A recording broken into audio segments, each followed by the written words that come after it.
On behalf of IMC, I welcome you all to Indian Mobile Congress 2023. The session we have today in this hall number 5 is Building Cyber Resilience in the New Digital Age, and the session partner for this is Fortinet and Ingram Micro. To start with, I request Lieutenant General M.U. Nair, who is National Cybersecurity Coordinator, Government of India, to introduce us to the session and throw some light on this topic and share his valuable, his views on this. So over to you, sir. I request you to please come. Ladies and gentlemen, it's wonderful to be here back at the IMC. Last year also I spoke as in a different, I was at a different appointment at that point of time, and I was a Signal Officer-in-Chief of the Indian Army. And I spoke during the IMC. We even had the Chief of Army Staff who had come and visited the IMC last year. Fellow panelists, it's my honor actually to be part of this particular session. And I know that you're all practitioners on this domain. And as a policy maker at the National Security Council Secretariat, it's my honor to speak to each one of you and address you on certain issues. I'm sure you would have heard the Prime Minister today morning. He spoke, I think I was told that about 2 minutes he spoke on the cyber security itself. That shows the importance, that this particular field is to the nation today. With our nation digital landscape transforming to a completely networked domain, and with multiple services to our citizens being made available through our service providers, it's essential that we look at threats and risks that can emerge, which can have an impact not only on impacting on our citizens, but also our country's security fabric. So that's the reason why we keep mentioning it, that cybersecurity today is an integral part of national security. So that's the theme with which we are taking this and the importance we are giving to cybersecurity. Comprehensive national power is a function of multiple elements ranging from military capabilities, political stability, financial vibrancy, energy security, health and wellness of our citizens, vibrancy of our science and technology ecosystem, etc., etc. Actually, comprehensive national power implies a lot of components of national power. And all elements which I had mentioned, as also many which can also be attributed to national power, is connected through the umbrella of cyber today, cyber landscape. And that's where a small breach or a small vulnerability in any of these particular, in the cyberspace which we have, will have a great impact on our national security. We have the networks ranging from terrestrial to radiating to space-based to a large device ecosystem to the applications developed using these networks and devices. They all reach the users. I've also included data storage, be it in a cloud or on-premise, as part of the networks. There could also be air-gap networks, which are, segregated from the public networks, which also need to be part of our national security ecosystem. And they can't claim that by being merely air-gap or physical segregation will give them the requisite cyber security. That's something which it's a fallacy. Any small breach or vulnerability in any of the large ecosystem can impact on any of the elements of comprehensive national power. And that's why we consider cyber security for being an integral part of national security. As a routine and part of government machinery or any commercial organization, one doesn't feel the significance of security of cyberspace as a key result area. Investments, resource allocation in this area, therefore, is minimal, with the implications not being thought of or considered while planning and discussing prospective plans and financial goals and results. We are perhaps ignoring the single most factor that can freeze all our digital assets, impacting every citizen, not only of our country, but all across the world, the dividends of our efforts being globally accepted now. Any commercial organization, public or private, can be crippled due to a cyber breach, affecting the services and society at large. We have seen multiple manifestations of the same, not only in our country, but across the globe, and such cyber incidents are only increasing. On an average, the number of cyber incidents that's reported in our country is approximately 2168. That's the average which we have calculated over the last 6 months. And this is much higher than the global average of 1164. And many such incidents go unreported. because there are agencies which may not even report cyber incidents, but maybe advertently or inadvertently. There are, the cyberspace has malware today in the form of information stealers, rats, ransomware, etc. And over 58% of the malicious files in cyber domain have actually been delivered through the web in our country in the last 6 months. Crypto mining attacks are also on the rise in our country. Today, our efforts to strengthen the cyber security revolves around multiple ministries and organizations, and we are working towards enhancing coordination through promulgation of a national cyber security strategy at the earliest, and an increased situational awareness on cyberspace in the country through strengthening the National Cyber Coordination Center. As service providers bringing in internet traffic into and out of the country, there's a need to ensure constant monitoring through an effective mechanism in the respective networks of the service providers. While the TSOCs, the CERTIN, the NCIPC, and the NCCC can share threat intelligence and warn you or advise you on a responsive mechanism, you need to look at your own respective NOCs and SOCs, identifying vulnerabilities and plugging them. We have the National Security Directive on Telecom Security, which will ensure effective checks on supply chain vulnerabilities. The scope of National Security Directive on Telecom will increase over the next few years, where we will ensure that every device that gets connected to a network or hardware or software used are all from trusted source and is a trusted product. We propose to have the device being connected to a network to be in our ecosystem. We are looking at having all devices which are connected to an ecosystem for being either from a trusted source or a trusted product by about 2027. That's what we anticipate. At the device ecosystem level, we have to ensure that they are also free from vulnerabilities, as also the app ecosystem which rides our networks. Many of our threats are within the capability of the network providers to tackle today, provided they monitor the network regularly for vulnerabilities, enhance their expenditures on R&D in cybersecurity domain. A large number of projects on cyberspace have also been carried out by the various ministries, including my own organization, the NSCS. And they are all available to you as users. We also are ready to take on any fresh proposals for R&D in this domain, which can assist you in your enhancing cybersecurity posture. We are looking at post-quantum cryptology, quantum key distribution, quantum computers, etc. as opportunities, and looking for research and development in these domains, even through international cooperation. While a lot of work is taking place in this field in our country, we are trying to create an info repository of all developments through a common platform called the Tech Saga, which has been steered by the DSCI. In fact, many critical areas in which research is being carried out in our research institutions, the startups and organizations having products indigenously developed to support our initiatives in technology domain, especially in critical areas of technology, are part of the Tech Saga initiative. As a nation, we are constantly engaged in battles to safeguard our sovereignty and security, as also privacy from intrusive and anonymous threats, both in physical domains as also in virtual domains. As I had mentioned earlier, India ranks amongst the top 3 cyber-targeted nations in the world today, and it's a result of our vibrant and expanding digital public infrastructure. The predominant forms of cyber attacks, which I had mentioned, mainly are breaches, identity theft, financial theft, etc. Targeted cyber attacks on national resources and critical infrastructure have become more vigorous, with these attacks having the potential to jeopardize our security, national security, as also our social well-being. The reported cases of cyber attacks, as I had mentioned, is just a tip of the iceberg. Actual figures are likely to be much higher, since a lot of incidents, as I had mentioned, goes unreported. We also need to consider threats like ransomwares and supply chain infections, which have made the challenge more complex and acute. Ransomware attacks have emerged as a major cybersecurity threat, especially against critical infrastructure, which can have a major impact on utility services to our citizens, besides impinging on public safety as also security.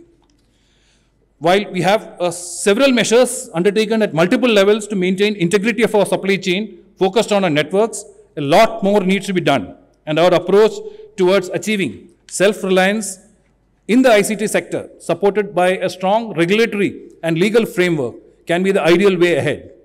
We also need to avoid fragmented approach to dealing with cybersecurity, multiple organizations in our country dealing with cyberspace, to be refined to adopt a more coordinated approach to improve our handling of cybersecurity incidents, improving security controls to ensure a resilient cyber ecosystem. Synergy, collaboration, and coordination is probably the best way forward. We also look towards the telecom service providers to be actively contributing towards efforts in making our cyberspace more secure. They all need to be part of the critical infrastructure and needs to initiate actions for enhancing the cybersecurity standards. The skill development framework for cybersecurity skills is something which is on the drawing table for quite some time. It should be out shortly, suitably aligned to global standards. We are also looking towards the growing necessity to train more professionals in cybersecurity domain. There's a need for academia to start capsules on cybersecurity as part of our BTech programs or graduation programs on computer science. I think we need to have specific capsules on cybersecurity as part of their syllabus or curriculum. Time is also ripe for a dedicated cybersecurity university which can focus on imparting focused training to meet the growing demands of the industry and the government. We all need to sit and take notice of our cyberspace, an area of commonality connecting all pillars of developmental goals of our government and having an impact on every common citizen of our country. I'm sure our efforts together in this domain, while wholehearted participation of all citizens, the industry, the academia, and the whole of government approach to address cybersecurity challenges will help in making our cyberspace less vulnerable and more secure. Thank you and Jai Hind. Thank you, sir, for those valuable insights. With this, now I invite Vikas Raman from Fortinet, Vice President, to please come and share a keynote for this session. Good morning. Good afternoon. Thank you, Mr. Nair. You set the right tone. And this is something which I would like to sort of share with you what we are seeing. And it was very coincidental to see how our Honorable Prime Minister today morning said, watch out for the troublemakers. Right? And this is something which we want to share with you, what we are seeing in the Indian threat landscape. Who are the troublemakers and what are they up to? And what are the categories of them as well? So that will be a good start to interact with the audience as well. So briefly, when we really look at where India is moving towards, a decade back, we were 10th in the global economy. And when we look at now, we have number 5. And very soon we will take over to be the number 4 slot as well. Right? And this has happened because of some of the very interesting progression what we have seen. And digital played a very important role in that progression. Whether it's connectivity, today we are having roughly about 500 million plus subscribers on the internet. And this is expected to be reaching 900 million by 2025. And this is important because it's going to help people to drive more skill, better productivity per se. So connectivity is the backbone on which the digital platforms are being actually made. And when you look at the entire digital payment infrastructure, what India has created, it's a role model for all the other global economies. And I've seen Australian government asking us, what did you guys do in India, which is actually progressing it so very well? The Singapore government actually asking us, what is so special about UPI? Today, UPI has reached 10 billion transactions in a month. That's quite a big. And digital has actually played a very important role in that.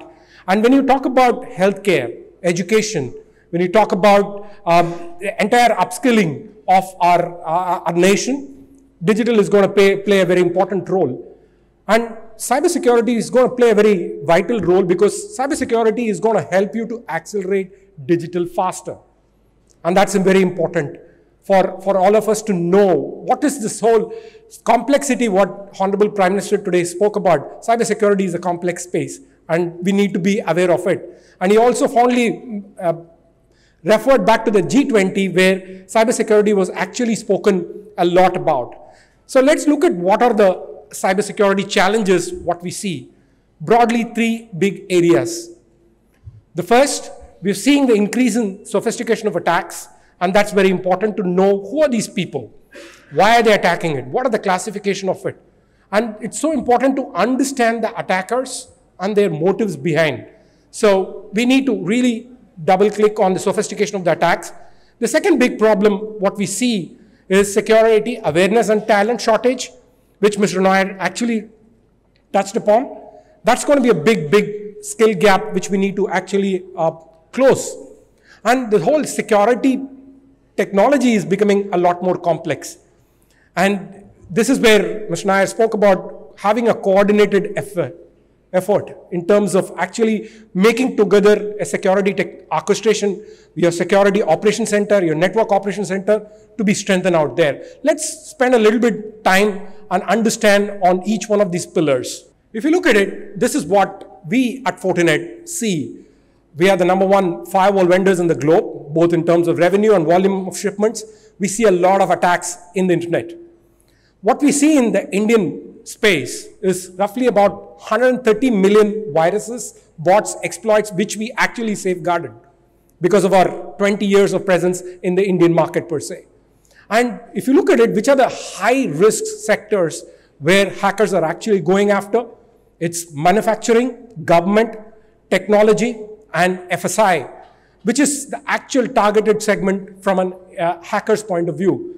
And when we did our survey on our customers and the entire CIO and the CISO community, the cost of breach is actually going as high as about $1 million US. And this is the survey which actually did across the Indian landscape. And it's very scary to see the cost of the breach going much higher. And when we really look at, this is the complexity of the landscape we are dealing with. Who are the hackers and what are they behind? So if you really look at the hacking world and when you really double click on that, there are 3 classifications of cyber criminals what you will find. One, who actually builds the code. Second, who augments the code and then delivers. And the third one is actually the service enablers. So if you really look at the classification of all of this, there is a great big amount of networking which is happening among themselves. Today, cybercrime as a service is a reality. And this is something which we all need to be aware of. And let's take a little bit of double click on who are these people and what are the sectors. You know, it's very clear. These are the top advanced persistent threat groups attacking India. And the top groups, Transparent Tribe, and this is something which we collect from a threat research, from an intelligence point of view. This is the 40 Recon results which actually published on Q3. So if you really look at it, there are enough and more targeted group, and some of the top ones are Transparent Tribe, Kadan, and these are the people who are actually targeting India from a cybercrime point of view. And moving forward, in terms of who are the sectors which are being widely affected, it's financial services, no wonder.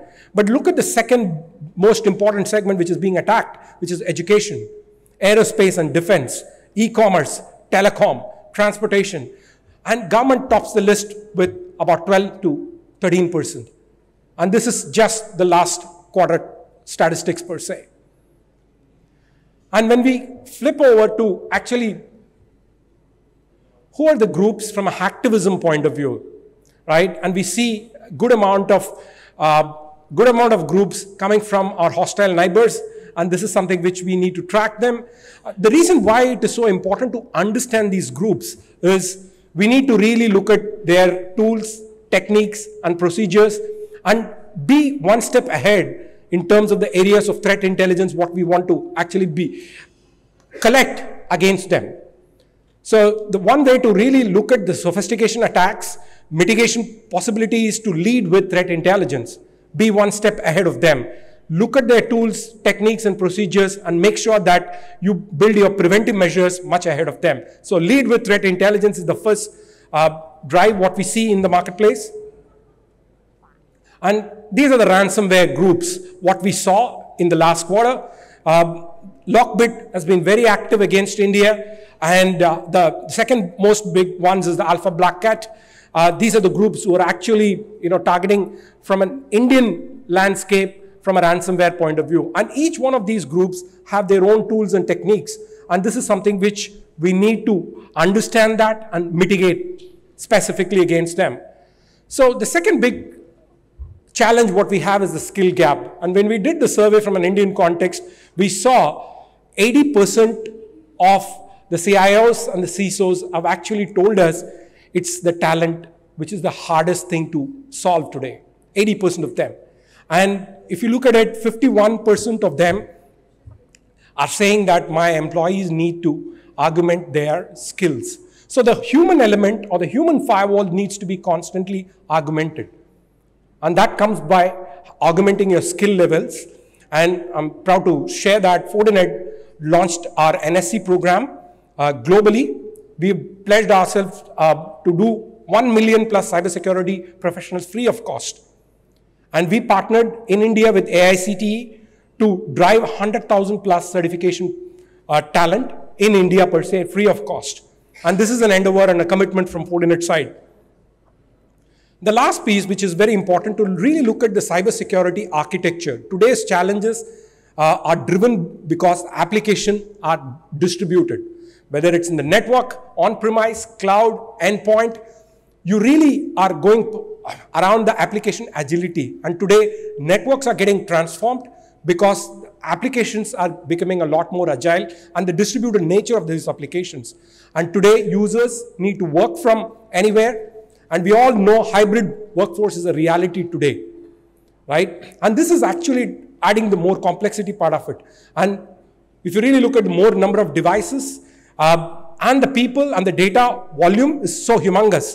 And today we have numerous products, stacks, which is actually adding to this complexity. And I can say, one being a vendor, the number of vendors, security vendors in a large enterprise is today anywhere between 30 to 50 vendors. So if you really look at how to solve this complexity is to drive a platform-based approach, whereby across your multiple heterogeneous point products, actually doing point consoles and giving point alerts.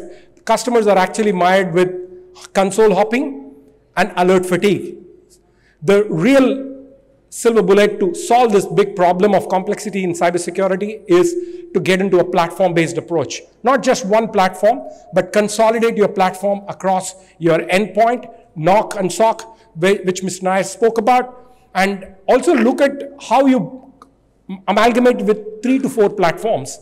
And this is where I want to leave this whole thought process, what Gartner actually came in and said of cybersecurity mesh, whereby you need to have a common approach of simplifying your security complexity with point products to actually have a mesh architecture, where each one of these security silos, instead of just communicating to your centralized SIEM, your ability to actually drive around identity, security orchestration, all of it in a collaborative way, whereby customer can detect attack faster, remediate faster, and bring in the level of automation which is required. So to solve the complexity, a platform-based approach is what we see customers actually adopting, and that's important.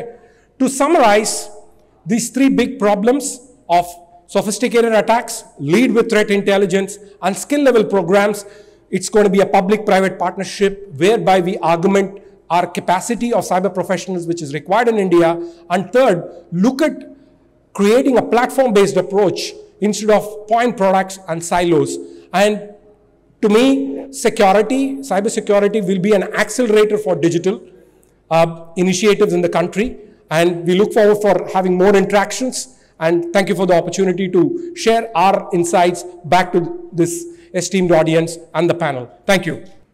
With this, now I introduced you with Atul Gupta, who is going to be the moderator for this session. I request him to please come over and take the proceedings ahead. Thank you. Thank you, and very good afternoon to everyone. Lieutenant General Nair, thank you so much for making those opening remarks. My good friend Vishak, you always floor the audience with all the statistics you bring across. Thank you for doing that. And my fellow panelists, thanks for joining us today and picking up on a topic which is so pertinent at this point of time. And it's been set up very well by Lieutenant General Nair, where he talked upon how cybersecurity is no longer just an area which is of importance for an industry. It's cutting across. And it's progressed further from there, where it's touching life of every human being. and pretty much every citizen in the country where we are. A proud moment for us, but it also brings its downsides out over there. As Vishak talked upon, the nature of attacks are only increasing. And I just wanted to add a statistic. Being a consultant, I'll not do justice to myself if I don't add statistics out over here.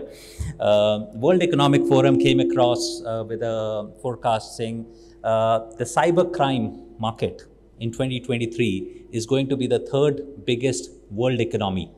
It's $8 trillion what is expected. And it came across recently, if any one of you followed, when a big hack happened or a cyber incident happened in one of the casinos in US. And it all started from one of the weakest links in the way the privilege escalations happened. The casino shut down eventually, right? And one day shutdown of a casino, one could see the kind of a turnover impact was coming through.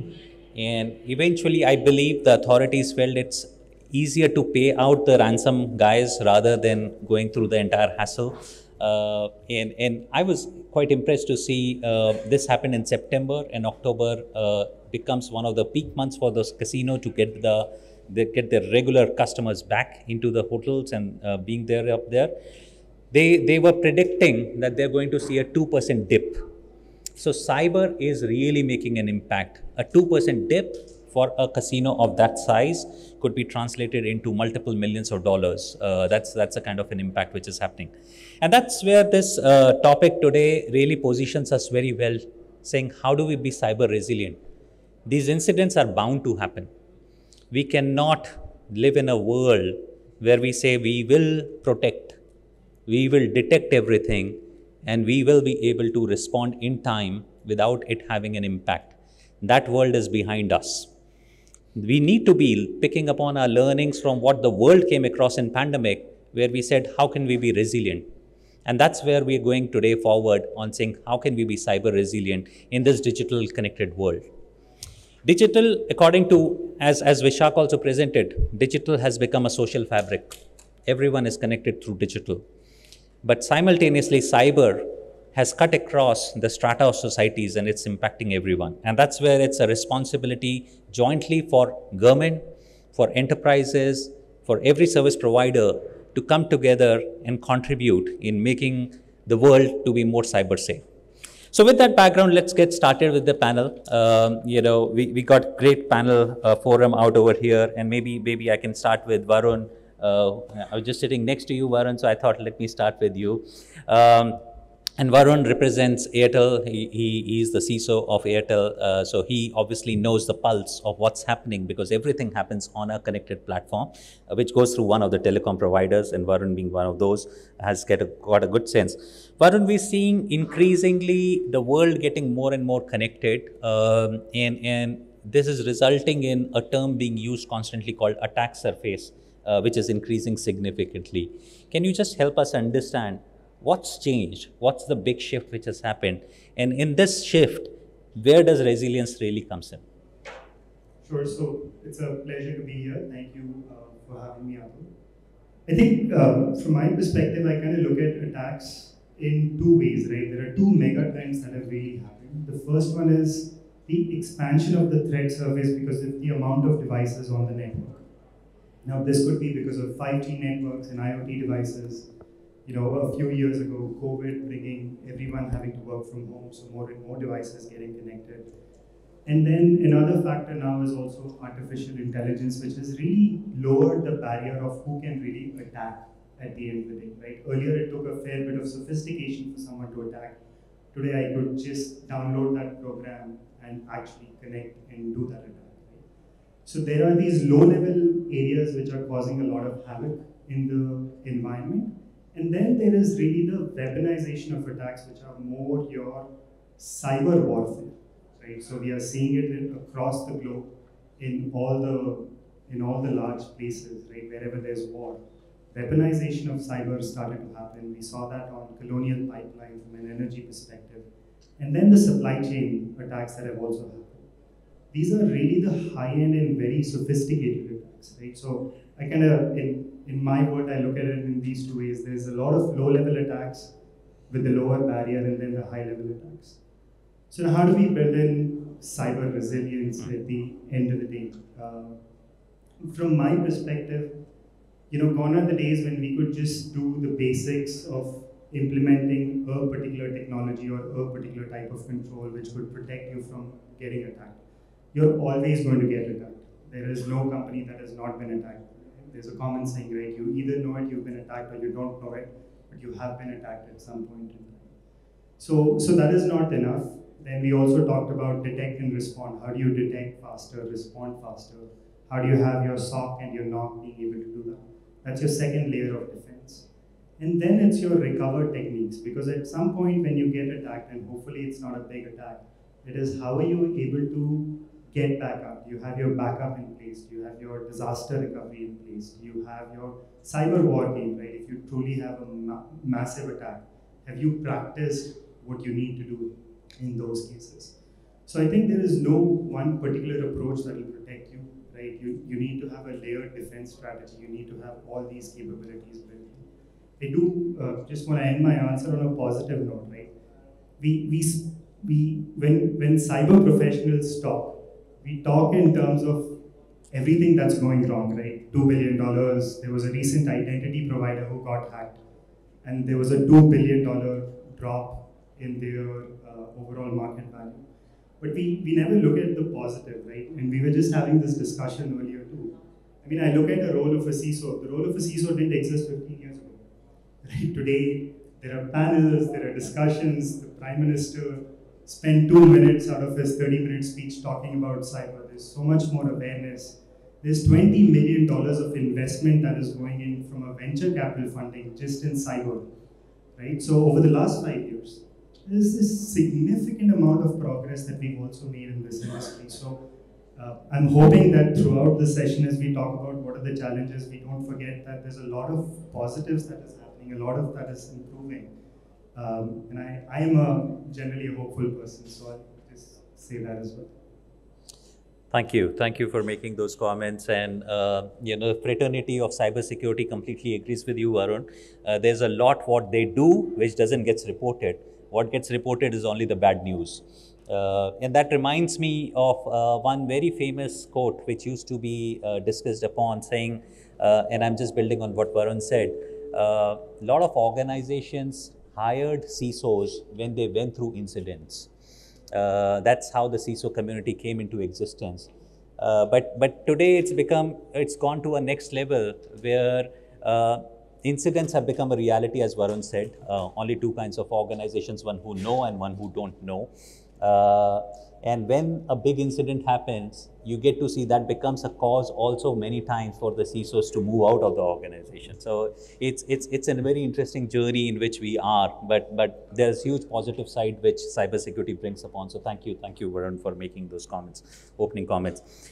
General Nair, I'll come to you later, but maybe I'll move forward. Srinivas, if I can bring you in. Srinivas represents Nokia. This is While there are specificities for a country, but there's a lot to be learned globally, because this is a global warfare. And we are as much part of this as many other advanced nations are dealing with it.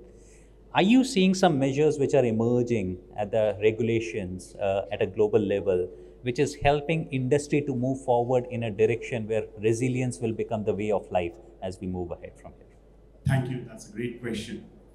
I think what is actually happening is, and General Nair very much talked about it, there has been a clear awareness among the government organizations and the policy makers that cybersecurity is a major area to focus upon. What we see as we talk to several countries, their regulators, there are country-specific cybersecurity regulations that are coming up. We talked about the National Cyber Center Directive, which was alluded to earlier. If you look at the US, there is Executive Order 14028, which was launched in 2021, which talks about the importance of critical infrastructure security. As we cross the Atlantic and we move into the Europe, countries like France, where you see regulations from ANSI coming in. Then you move to the United Kingdom, you have the UK TSRs, the UK Centre for Cybersecurity has launched TSRs. Now, one trend which we see across all the countries is telecom, utilities, power. These are some things which are identified as critical infrastructure by the countries. And the regulators are saying the traditional measures to secure your enterprise applications aren't really going to cut it when it comes to critical infrastructure. You got to have very specific measures to secure your critical infrastructure. The onus of ensuring that the critical infrastructure is ably protected actually lies on the providers of this critical infrastructure, which means it is actually going to have a coupling effect on the suppliers. And the traditional regulations of national NIST cybersecurity framework, you take any specific framework which is a standard and a best practice, that doesn't really come and impact or doesn't really tell you prescriptive measures of how to really protect the critical infrastructure. So it's very, very important that you actually look at critical infrastructure security in a different way. You got to consider it as a crown jewel. What was actually applied for the traditional enterprise applications wouldn't really help. You got to have very specific measures. You got to have a different set of tools. And the policies will have to be also different for you to be able to really build the right type of resilience on the critical infrastructure. Sure. Great points. And the way it was highlighted, that regulations have been emerging and globally the world is learning. We saw the data protection regulation transcending across boundaries, which was highlighted upon, the directives which have come across, which are being looked. And as well, across industry, there are global consistencies emerging, specifically when we start looking at the telecom world, on how 3GPP security principles emerged, which have got embedded in the telecom ecosystems, which we are talking today, whether it's a 5G or a 6G conversations to move forward. So great points being made out over there. And eventually saying that how can we learn together, but make sure that we look at it more holistic, where we bring the entire supply chain into the context. So thank you for making those points and making it resilient. Saurabh, if I was to move to you, and the world has changed quite dramatically. We heard from Varun saying how the connectivity has really empowered new ways of working. We heard upon the new regulations emerging across globally as well as in the country, which Srinivas talked upon. But Saurabh, what I would like you to talk today is how's the implementation on the ground? Where are we? Is there a gap between where we want to be and where we are? And if yes, then what's the journey that we are taking at this moment? Good afternoon to everyone. It's my pleasure to be present here with this excellent people who are involved in all cybersecurity issues. Well, friends, I'm a person who is involved in implementation of various kinds of solutions related to cybersecurity. First of all, I would just like to tell you that as General Nair has already pointed out, there is a exponential growth of cybersecurity incidents. And for that, as far as the entire concept and definition of resiliency gets changed. When earlier we were discussing the cybersecurity resilience, it was basically protect and recover the data. But now it has completely modified, and you can say that it is to prevent, it is to analyze, and it is to recover, and then a complete solution for the, you can say, the entire vulnerabilities, recoveries has to be a part of this resilience solution. So we have to come out, first of all, and the most important aspect, while we are implementing these cybersecurity solutions in our organizations, we have to see what budget we have, what kind of information we want to secure. Because everyone can't make the separate data centers, as General Nair said, the air-gapped networks, one can't have that kind of networks. So we have to remain in our country in such a scenario where we have to see these cybersecurity threats and we have to overcome them. So we have to analyze and we have to classify the information which we want to save. We can say that whether it is a sensitive information or it is general information such as KYC information, and information which is completely harming an organization, which is damaging the entire reputation of the organization, can be highly sensitive data. So we have to come out with a complete, a total solution in a way that what kind of information we want to save. Let us say in government, if we are going to have is highly sensitive information, then we need surely a network of that nature which is totally cut off. But if we are passing certain information in a confidential manner, we can go ahead with a layered security approach as was just communicated by Airtel CISO. I would like to highlight that there, as far as while implementation of these layers, we have to categorize basically that whether the application security, data center security, network security, and endpoint security. So when we move to data center security, we have to see that we are completely secure, zones are created, we are completely secured through various east, west, north, south firewalls, VLANs are created. So in this way we can secure slightly our data center. And as far as network is concerned, as rightly pointed out just a few minutes before, that there is a need because as far as right now people are working from home, they are having different kinds of platforms. So there is a threat level increases, and for that we have to have a network security architecture in a proper way.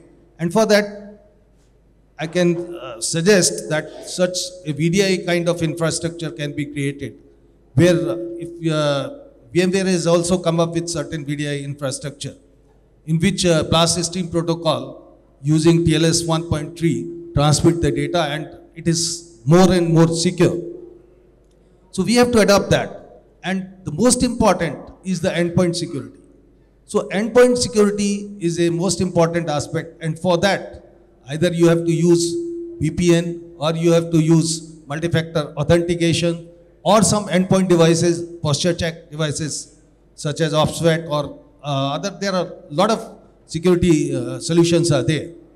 So in this way, we see that we have to cover we have to secure our endpoint, we have to secure our network, we have to secure our databases, and whatever data also, the data is also important, such as because Digital Personal Data Protection Act has come. So we have to see that if an organization is working as a fiduciary, we have to take care of the entire data. So the privacy is a very, very important concern. So in that, what we have to do, that database where we are storing the data, that is, we should keep it in, whether that data in rest or in motion or even in processing, during processing, we should keep it in encrypted form. So various protocols are there, so we can use that. And present scenario, when we talk of quantum computing, then there are a lot of issues related to cryptography. So we have to come out with certain kinds of algorithm that we can work and we can search and we can index our the encrypted data, and we can work on that. So there are a lot of research going on that. So we have to work in that direction. Okay, we should analyze encrypted data. So in this way, I feel that if this kind of security is implemented in the entire scenario, in the entire organization, we can go ahead and as far as networks is also concerned, we can create VRFs, and by implementation of VRFs, we can go for creating a virtual air gap solutions at least. So in this way, we can have certain security implementation. Thank you. Sir, for giving a very comprehensive view in today's environment, how security can be implemented. You covered across various layers, which are very relevant and very, very pertinent points which you made. Thank you so much. That will really help. I think you left the point around on quantum, and that actually brings the next panel member very naturally in, Shri Manohar Rajaji. Someone who has been all, I've known Manohar Rajaji for a very long time, very deep technologist on his own, and very keen to explore newer areas. So, Rajaji, if it's okay for you to share thoughts on how quantum is moving at this point of time, and what could be the potential future. We have already heard around some bits on AI in the conversation so far, but on quantum, if you would like to share how that is going to impact cyber going forward. Thank you. Great question, but the story around quantum and cybersecurity is not really good news, I would like to say. It's more of scaremongering, but it is reality.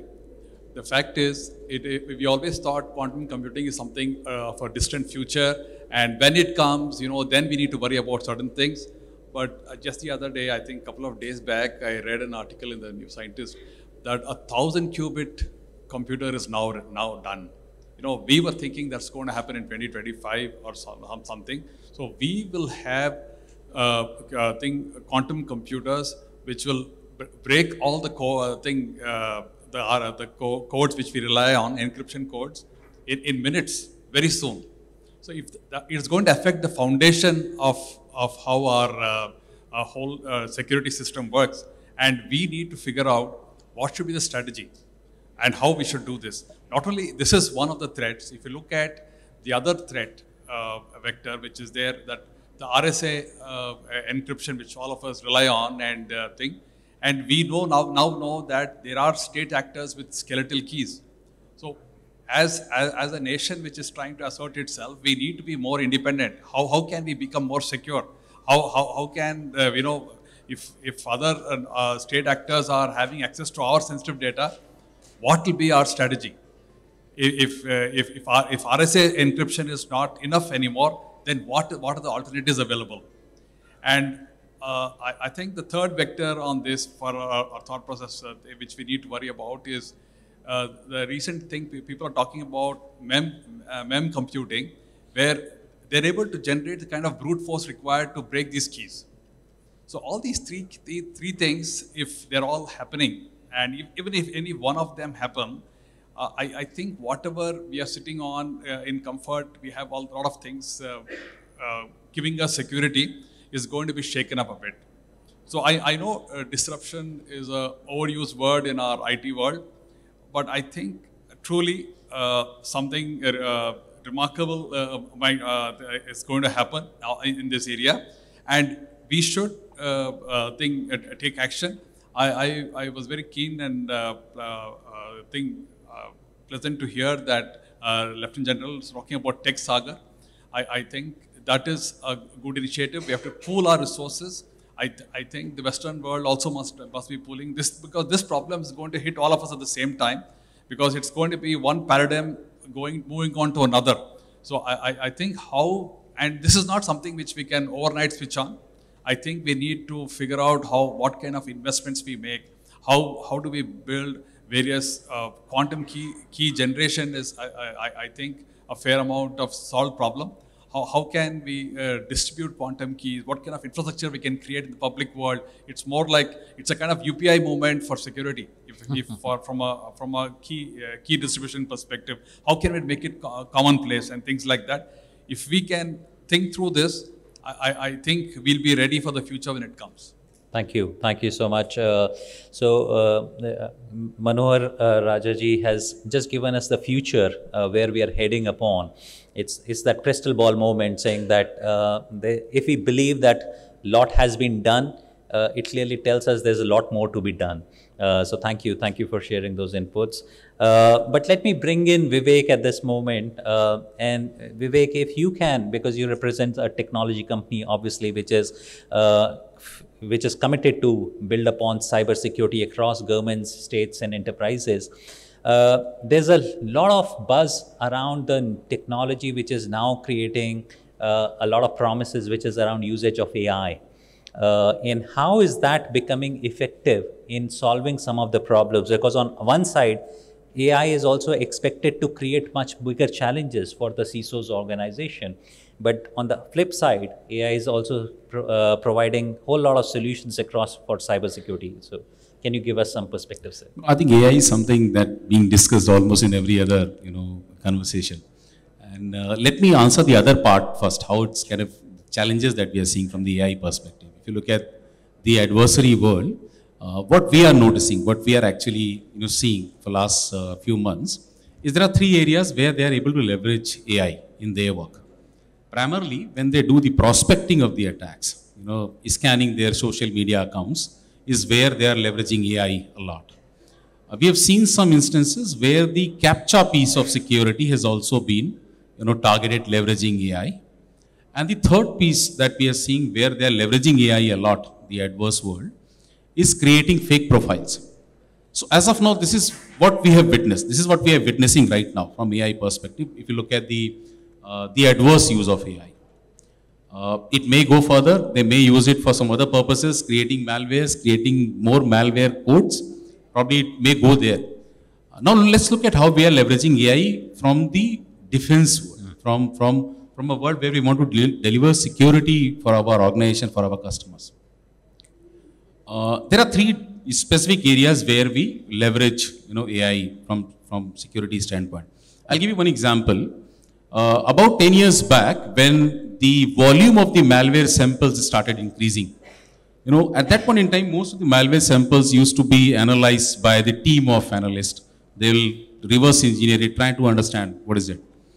We created the first artificial neural network, ANN, at that point in time, to analyze these samples leveraging AI.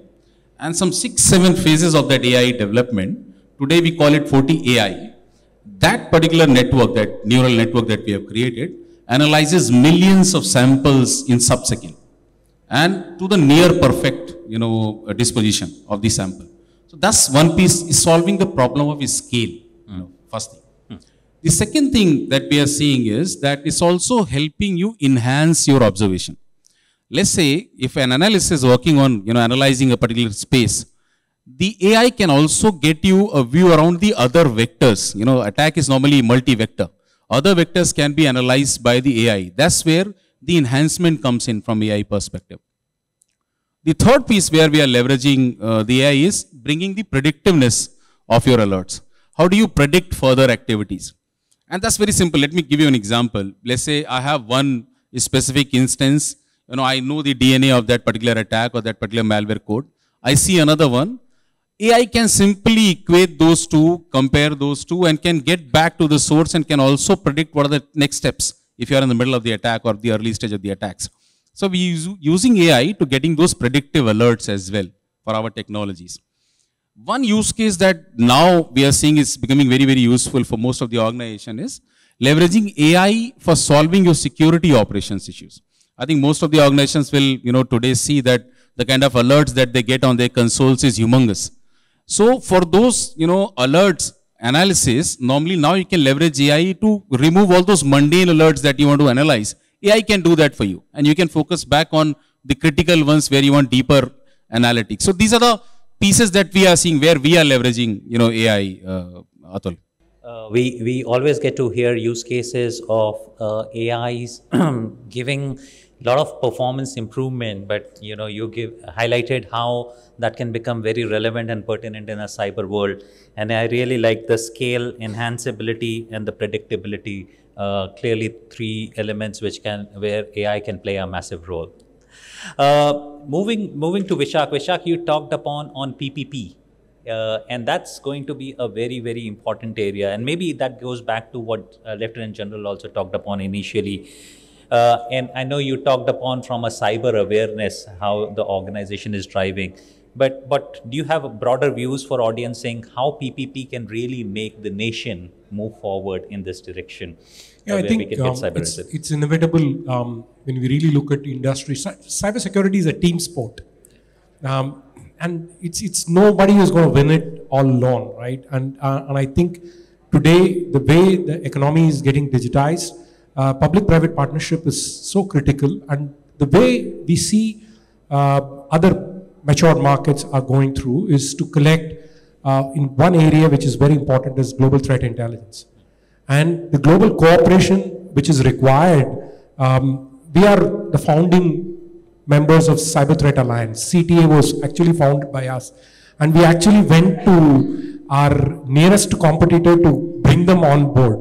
While we compete with them so fiercely in the market, we understood very quickly that it's a team sport and we need collective threat intelligence. So we got in our competitors onto it, and we quickly understood. And we are a gateway partner to Interpol. That means Fortinet, with its large infrastructure, what we have built, and what Vivek spoke about, the AI in terms of processing, we process billions of threats in a day. How do we triage that intelligently and help forensic from an investigation point of view? So Interpol has formed a gateway partnership with vendors like us, where we share our intelligence from a actual threat intelligence from a forensic point of view. So I think the second area is forensic and investigation to actually do it. And the third area is skill. And skill is becoming so important today. Product certifications are becoming important. You want to maintain security at peak without compromising. You need to make sure that the configurations are made. You can buy a Ferrari, but if the person is not able to drive it properly, if it is misconfigured. So I think skill level is important, and this is where organizations like us, we are partnering with global education institutions globally, right? And we've started the partnership with AICTE, whereby we share our NSE certifications, and in next 3 years, we have a goal of creating about 100,000 certified NSE and NSE certifications from Fortinet side, and making sure that we partnered with about 30 plus academic institutions in India to offer this free of cost. So there is a social responsibility what we have, apart from being the #1 firewall vendor, making all of those great products, but we have a social responsibility as well. And I think public-private partnership is the way to go on threat intelligence, investigation, skill gap. Great points. Thank you so much, Vishak, for highlighting threat intelligence, investigations, and eventually the social cause, which is augmenting the skills. Well, that really gets us to a stage where I would request Lieutenant General Nair to give us some closing comments, and maybe one point for larger industry, General Nair, which everyone is looking forward, saying incidents have become way of life. And it's good to see that government has mandated reporting of incidents coming in. But how can that be a process whereby it becomes more streamlined, it becomes more structured, and it gives value back to everyone who's coming back into those authorities? But closing comments from you, that will be very helpful.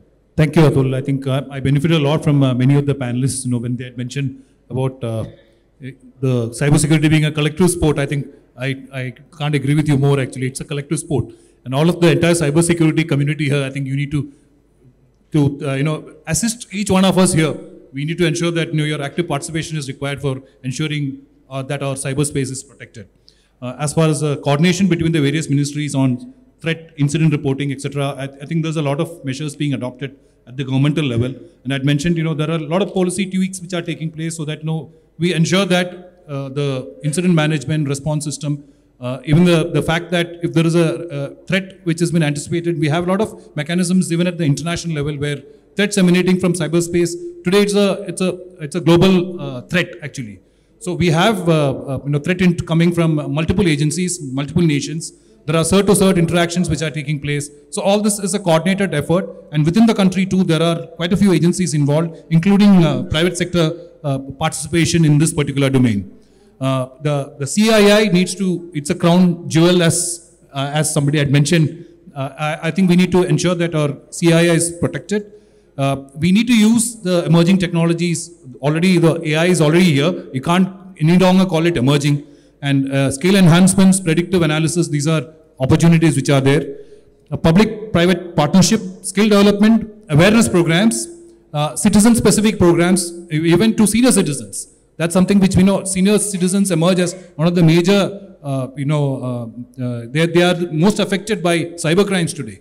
So can we look at awareness programs which are there addressing the specific requirements of that particular population?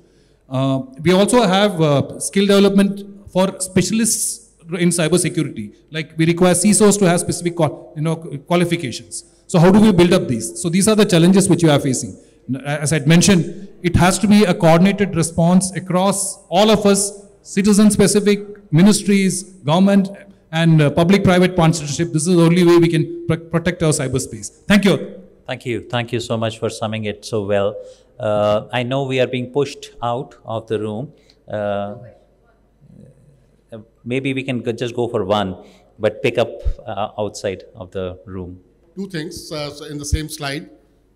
Mesh architecture and platform approach. Platform approach is absolutely fine, but when we talk about mesh architecture, conceptual level theoretically looks very fine. You deploy it, it becomes very inefficient. I'll tell you why. To bring efficiency into that, you need to actually map all those different aspects that you're talking about and define the interplay. You do not need to interact each and every aspect with each and every aspect to create a efficient, there will be so much overheads, it will never remain efficient. So we need the architectural approach, understanding the interplay between different aspects, defining it, and then, yes, creating that, addressing all those with those limited and well-architected mesh rather than a blatant mesh architecture, which I saw. I think, and talking about resilience, I think what is the breakout time today? I would like to know, because that is something which becomes very important. Ideal is 1-10-60. But today where we are? On the defense side, not on the offense side, they are improving every day. But on the defense side, that is one of the things that I think maybe CERT or maybe as an ecosystem, we need to monitor and try to strive that, yes, there is no further, you can say, that we can make it completely immune, though we would love it. Yeah, so sure. On this mesh architecture, it's a conceptual one, definitely. Yeah. And Gartner, which thrives on 17 magic quadrants for the first time in 2021, came back and said like they need to talk to each other. So that convergence is actually happening. And the consolidation of within security pieces is happening. That's a realization. But in terms of how the mesh needs to be configured, it's very environmental specific. How you need to actually do it. So you need to really look at your security orchestration, your playbooks, and your run books. How you want to, when you see an alert, how do you detect it? How do you mitigate it? How do you bring in the automation? It's very environmental specific. So it's one size does not fit in all, right? I agree with you on that. But is there a structured approach defined anywhere? Yeah. We can explain that to you on a side conversation, how it works. How the cybersecurity mesh architecture needs to be created. The second point about, which you spoke about in terms of augmenting the time to detect, time to remediate, I think we've come a long way. The time to detect, which is on average in APAC, which I see in my territories, is anywhere between, it was 150 to 180 days. It's actually come down to 70 to 80 days in the last testing what we've seen. And the tools, when you do it effectively, from hours of investigation time to few minutes is definitely possible. So I can share with some content of how you achieve that, right? So technology solution is there, but how you configure. We need to deploy them. Yeah, we need to deploy them with your environment is more critical. Thank you. And maybe some of these can continue outside the room. But I take this opportunity to the entire panel to thank them for being sharing upon their thoughts on a topic which, as was highlighted, is very close to the Prime Minister, and he talked about the same today morning. So thank you everyone for sharing your perspectives. I'm sure the forum who's attending out over here has gained a lot of value from all the inputs which you have provided. So thank you, gentlemen. The only thing we missed out is diversity element on the panel today, and that's why I'm using gentlemen. So thank you so much. Really appreciate it.